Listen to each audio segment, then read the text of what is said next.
हजुरलाई स्वागत छ।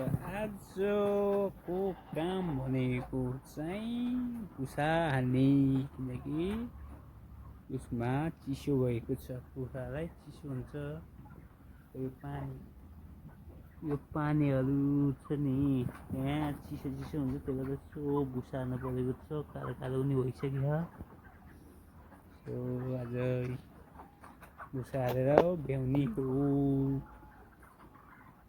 अब हजुरलाई यो मेरो फर्स्ट भ्लगमा स्वागत छ है।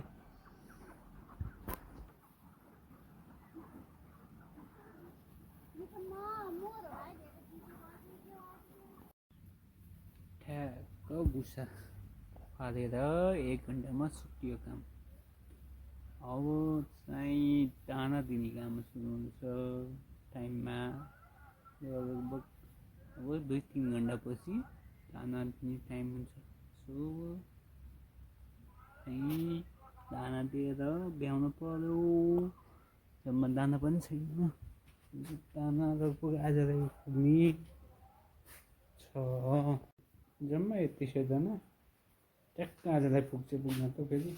अनि भोलिको लागि अब आज कुखुरा लग्यो भने छिटो, कुखुरा लग्यो भने सजिलो पनि हुन्छ हामीलाई।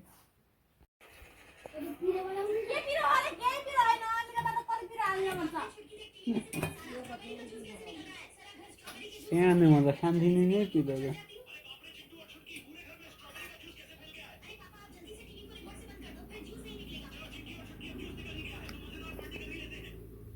अब म चाहिँ दाना दिनु जाँदैछु। दाना त दिइसकेँ, हेर्नुहोस्। अब दाना दिने यस्तो म। सो अब यो पुरैलाई दाना दिन पर्छ। अब 16,000 जान्छ दिनमा। सो अब दाना दिएर भ्याउने टाइम भएको छ। अब ठिक्क रात 2 घन्टा लगाएर दाना पानी गरियो अनि कुखुराहरू काटियो। जसमा मैले काटेको कुखुरा हेर्नुहोस्, कुखुरा यसरी काटेर अनुसार अब हामी कुखुरा पठाइने हो। होटलमा लग्ने हो यो कुखुरा।